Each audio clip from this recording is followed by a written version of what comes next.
Wasak ang katahimikan sa loob ng Kongreso matapos ang matinding banggaan nina Kong Rodante Marcoleta at Justice Secretary Jesus Crispin Boying Remulla sa isinagawang hearing kanina. Sa gitna ng investigasyon, walang preno si Marcoleta sa pagsiwalat ng umano'y mga irregularidad sa loob ng Department of Justice. Maging si Remulla ay hindi nakapagsalita agad matapos ilabas ni Marcoleta ang ilang dokumentong nagdudugtong umano sa mga kontrobersyal na proyekto na konektado pa raw sa Malacanang. Lalong uminit ang eksena nang biglang pumutok ang pangalan ni Torre, isang dating opisyal na ngayon pumayag umanong tumestigo laban kina Boying Remulla at Pangulong Ferdinand Bongbong Marcos Jr. Ayon kay Marcoleta, si Torre ay may hawak na mga record at komunikasyong magbubunyag sa mga kabalbalan at palusot na naganap sa loob ng administrasyon.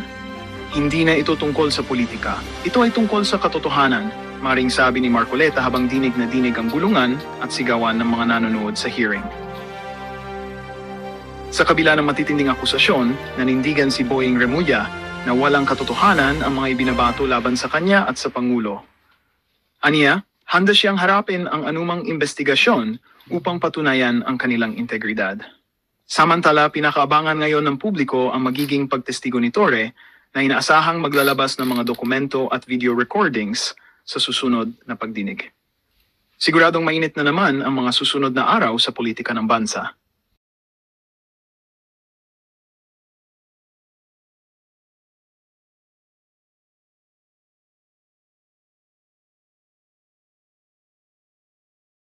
Yun asa si Senator Cheese. Meron siyang kinamayan doon sa malayo. Hindi ko alam kung sino yun eh. Sumunga. Pag-zoom. Sino hindi kumain? Alright. Sino yun? Si Lacson? Hindi. Dami ko mamayo. Totoo. Tamba. Babanata ka ni Jesus Cordero dyan. Ito na si Cheese. Yan. Sino yan? Si Antiveros.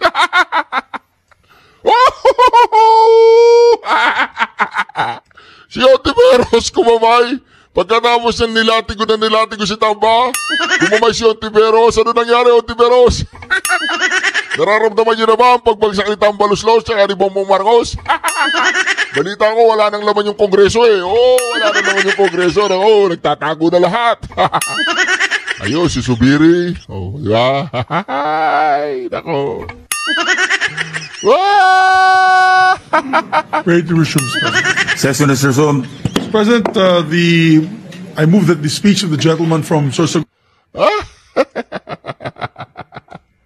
Mga kareaksyon, yung mga tao bumanat kay Jesus Cordero at nagpatanggal sa kanya bilang sa Senate President, kumamay po lahat, pati itong si Risa Antivirus. Di ba? Wala na, tinalikuran na si Tamba. Wala na, yan na yung sinasabi ko eh. Ito. Is slowly but surely being destroyed. Nagkataon lang po ba na ang lahat ng ito o ito'y sumusunod sa isang script, direksyon at basbas ni Martin Romualdez sa kanyang script? Talagang dinurog po si Martin Romualdez dito sa speech niyang to. Hindi pa talaga ako sagad na nakakapag-react dito. The name that cannot be mentioned. Banat na banat, mga kareaksyon. Script na naglalayong ilihis ang galit ng bayan mula sa kanya at sa mga kasabwat niya at ituro ito sa Senado at mga senador. Ginoong Pangulo, ang script at sarswelang ito ay di uubra dahil napakalayo po nito sa katotohanan. Napakasama sa panlasa at tinitiyak ko sa inyo, hindi po ito matatanggap at lulunukin ng sambayanang Pilipino. Senator Francis Escudero is recognized.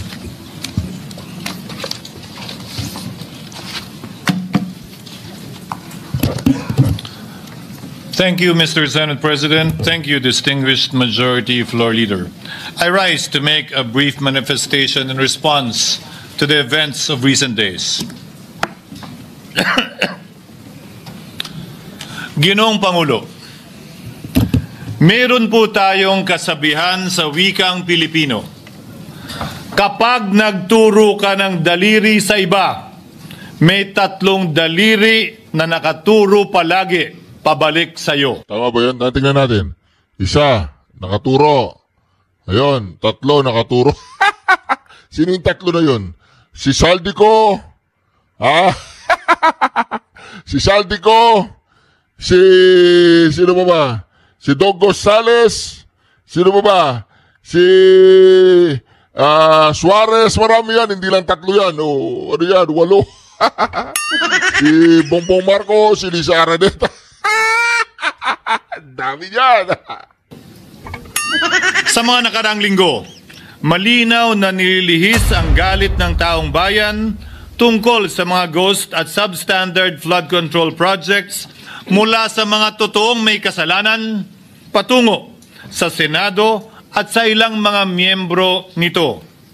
Tila pilit na ginagawang panakipbutas, ika nga at fall guy, at diversyon ang mga senador palayo sa Kamara at sa mga tunay na may sala. Klarong-klaro po ang script nito. Ipitin ang 3 dating DPWH officials, pakantayin sa kanila, mema banggit lang na senador, habang pinagtatakpan ang mga congressman na tunay na kasabwat nila sa mga lugar na ginagalawan nila. Simple ang patunay dito. Kapanipaniwala ba na wala silang kinausap na kahit isang congressman nakaupo na totoong may hawak ng mga distrito sa lugar na ginalawan nila sa hinaba-haba ng testimonya nila dito o sa Kamara? Banggit sila ng banggit, name drop sila ng name drop ng pangalan ng senador. Maski na klaro naman kung inyong papakinggan na wala silang masabing direktang nakausap o binigyan ng anuman. Lahat ito para lamang ipako ang mga senador sa media at sa publiko at ilayo ang atensyon sa Kamara at mga congressman. Bakit nga ba? Dahil tila mas malaking isda, ika nga, mas mataas, mas kilala ang mga senador kumpara sa congressman? Umaasa sila na maiibsan ang galit ng tao sa kanilang mga anomalya ukol sa flood control at tuluyan na silang makakatakas mula sa anumang pananagutan. Isang tao lamang, Ginoong Pangulo, ang nasa likod ng script at sarswelang ito. Siya ang dahilan ng kaguluhan, pagkakaaway-away, pagkakawatak-watak na ngayon yumayanig sa ating bayan, maprotektahan lamang ang sarili niya. Ang pangalan niya ay matagal nang bulong-bulungan sa bawat sulok ng bansa, pero ngayon, unti-unti nang sinisigaw ng taong bayan.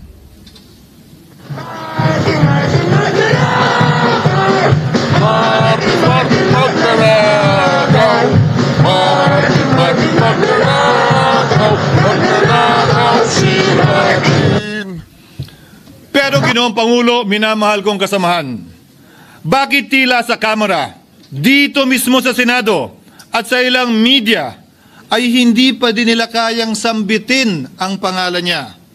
Pues, sasabihin ko, Martin Romualdez.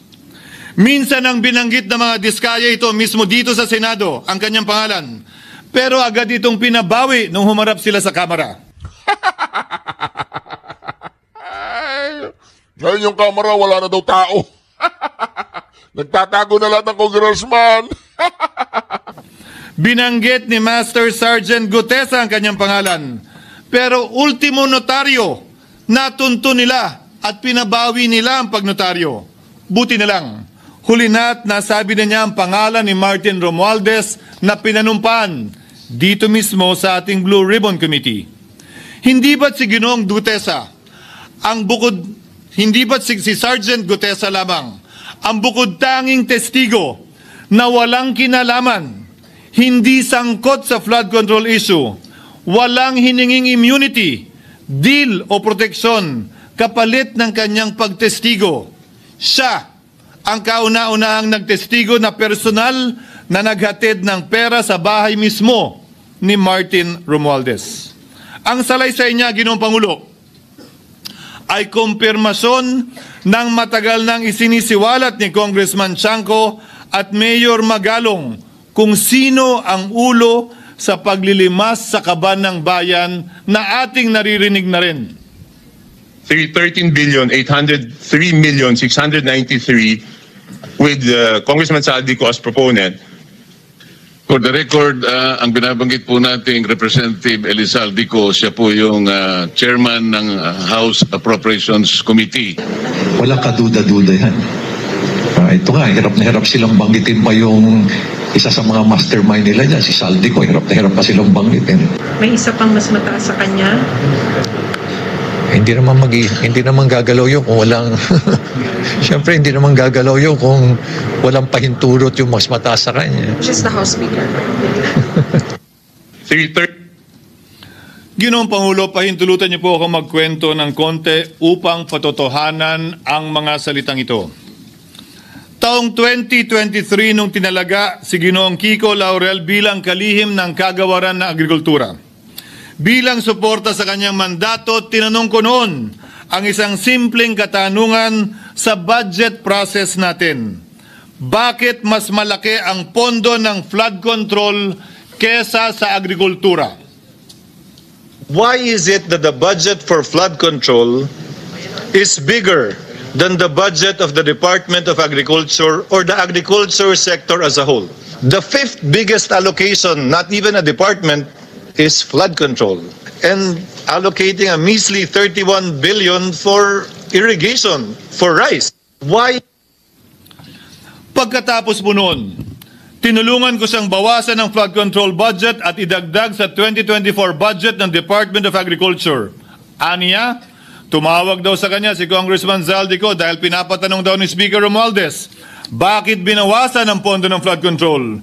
Ngunit wala nang nagawa si Congressman ko dahil sinabi niyang pasayan ng Pangulo. Nung termino ko rin po bilang Pangulo ng Senado, maraming beses po akong tinanong ni Pangulong Bongbong Marcos tungkol sa panukalang budget para sa 2025. Sinabi ko po sa kanya ang buo at tapat na katotohanan para malaman po niya ang tunay na larawan at sitwasyon ng pambansang budget para sa taong yon. Ito marahil, Ginoong Pangulo, minamahal kong kasamahan, ang isa sa mga dahilan kung bakit pinag-utos ng Pangulo ang pag-veto at pag-for late release sa FLR at pag-hold ng malaking bahagi ng budget nila. Marahil, isa rin ito sa mga dahilan kung bakit ninais ng Pangulo na matanggal si Congressman Zaldico bilang chairman ng House Committee on Appropriations dahil sa mga inilahad ko at marahil na-discover din ng Pangulo kaugnay sa 2025 budget. Hindi malayo, Ginoong Pangulo, na naganap din ang mga ito noong 2023, 2024 at mga nauna pang budget kung saan napakaraming ghost at substandard projects ayon kay Secretary Vince Dizon at ayon mismo sa talumpati ng ating kasamahan na si Senator Ping Lacson. Ngunit marahil ay walang naglakas loob na sabihin ang katotohanan kay Pangulong Marcos o magsumbong sa kanya kaugnay sa ilang mga bagay na ito bago ako.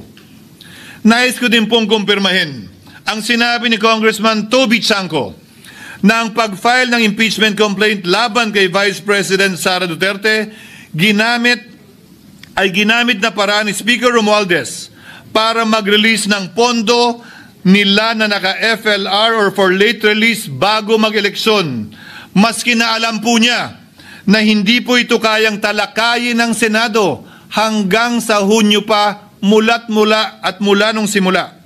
Ulitin ko, ginamit ni Martin Romualdez ang FLR ng pangalan ng Pangulong Marcos upang itulak ang kanilang unconstitutional na impeachment complaint. Sabi nila, pumirma kayo dahil kung hindi lalabas ang pondo nyo na naka-FLR bago mag-eleksyon. Subalit, Ginoong Pangulo, hindi ito umubra. Hindi ito umubra dahil tinanggihan ito ni PBBM. Sinabi niyang walang ganyang uri ng usapan. At sinabi niyang hindi niya gagawin yon. Kaya't hanggang ngayon, nananatili pa rin for late release ang mga questionableng pondo nila. And that is why, Mr. President, distinguished colleagues, at the height of the impeachment controversy and amidst the passion of some sectors to remove the Vice President at all costs, I urged prudence and level-headedness because I knew that greed and not accountability was the reason behind it. In the end, Mr. President, the Supreme Court vindicated us. The Supreme Court vindicated us by saying, among others, quote, "There is a right way to do the right thing at the right time.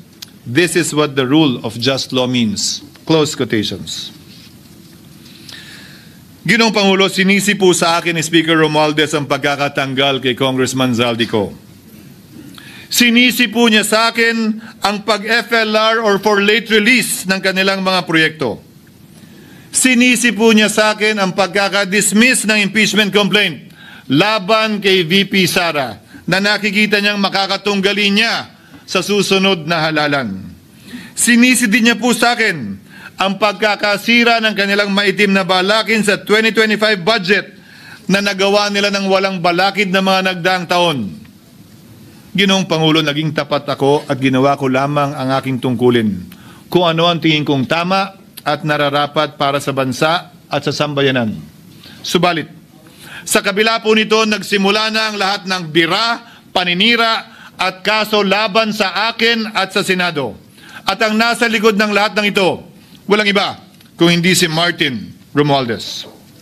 Ika nga ni Mayor Magalong na ngayon lamang nakita ko sinisiraan na rin ngayon. Bakit ko ba nilabanan at binisto sila Speaker Romualdez mula noon hanggang ngayon kung kasabwat at kasapakat lang din nila ako? Hindi ko po gagawin yun. Sa tig ng tennis court, ang nasabing gusali, sinimulang pinatayo noong ika-6 ng Oktubre noong 2022 at ang kontraktor, ang St. Gerard Construction na pagmamayari ng mga diskaya na nasangkot ngayon sa mga maanumalyang flood control projects. Dahil dito, kwenasyon ng ilan ang pagiging special advisor ni Mayor Benjamin Magalong sa ICI. Lalabanan ko ba yung anlalakas na yan, sila Speaker? Lalabanan ko ba yung mga mayayaman na yan?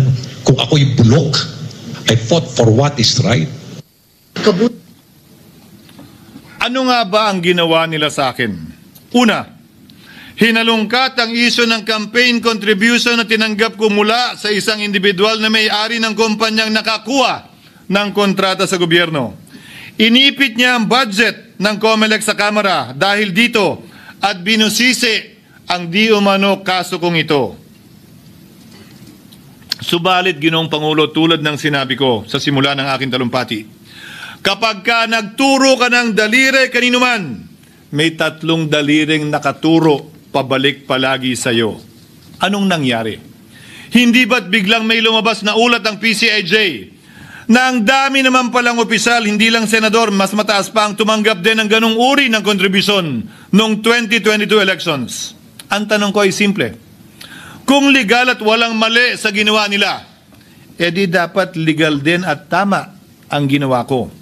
Pero bakit ako lang ang iniimbestigahan tungkol dito? Higit pa doon, Ginoong Pangulo, hindi ba tayon kay Mayor Magalong merong 67 na miyembro ng Kamara na kontraktor? Ito po ay mga miyembro ng Kamara na may construction firm na nakakuha ng kontrata sa gobyerno. Kung bawal talaga ito, ibig sabihin ba niyan, bawal na nilang gastusin ang sarili nilang pera para sa kanilang sariling kandidatura? Bakit hindi din binubusisi yun?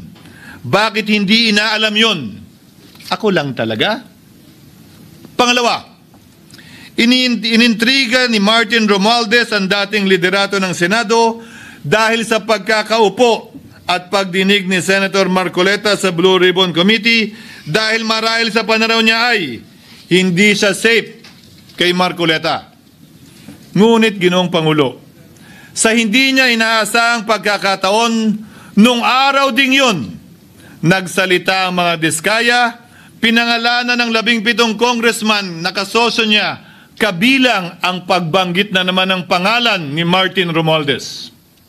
Karamihan sa mga kawani ng DPWH na nabanggit sa itaas ay paulit-ulit na binabanggit ang delivery ng pera ay para sa kay Zaldico na dapat at least 25%. Si Kong Marvin Rillo naman ay ilang beses na binabanggit ang pangalan ni Speaker Martin Romualdez bilang kanyang malapit na kaibigan. Isa na naman po itong patunay, Ginoong Pangulo.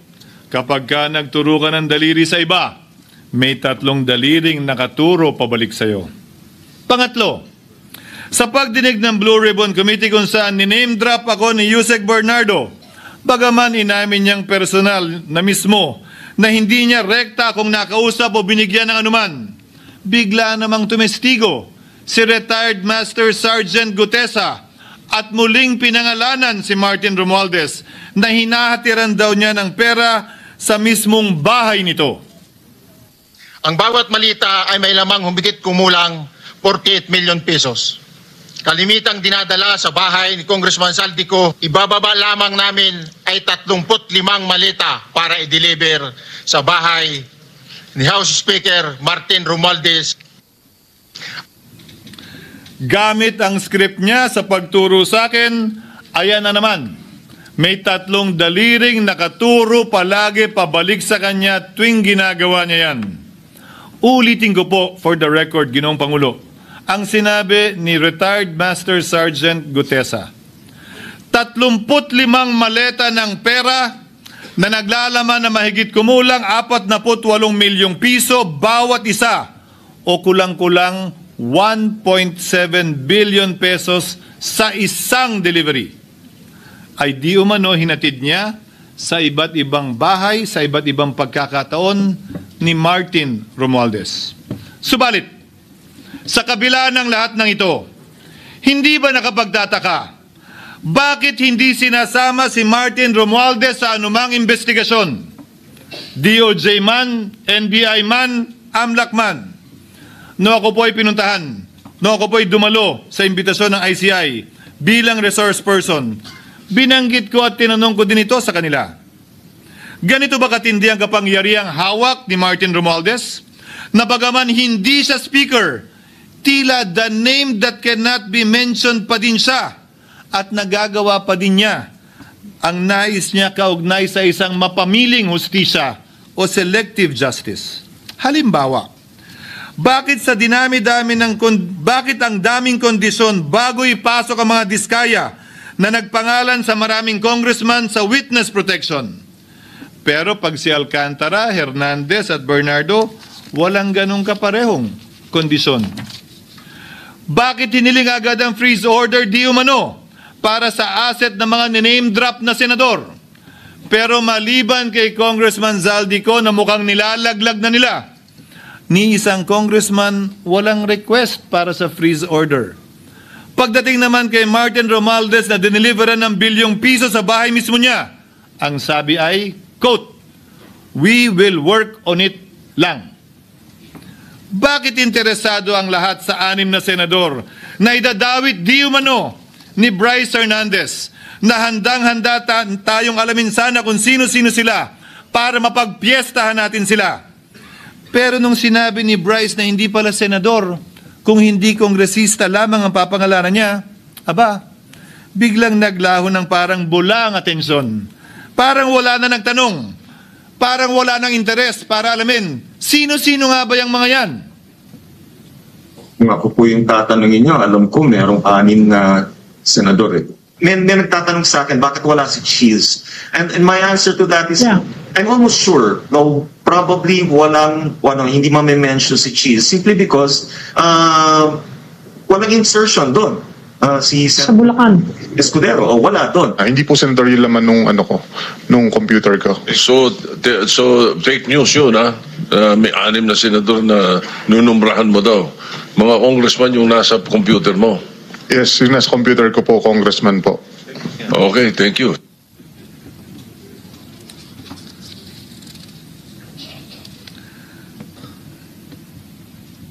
Nagkataon lang ba, Ginoong Pangulo, na ang mga nakaupong senador na dinidiinan sa ngayon ay ang dating Pangulo, dating pro tem, dating punong mayoriya ng Senado, na lahat nagkataon din lang ba na bumoto kontra sa depektibong impeachment ni Vice President Duterte o talagang tinumbok lang kami?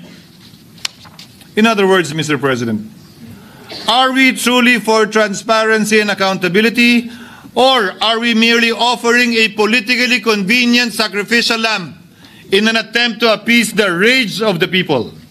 What is painful, Mr. President, is that along the way, reputations have been disparaged and tarnished. Innocent persons have been implicated, and the Senate is slowly but surely being destroyed.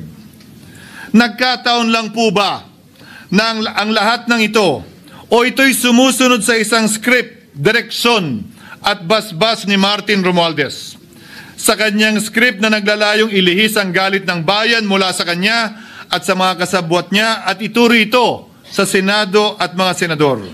Ginoong Pangulo, ang script at sarswelang ito ay di uubra dahil napakalayo po nito sa katotohanan.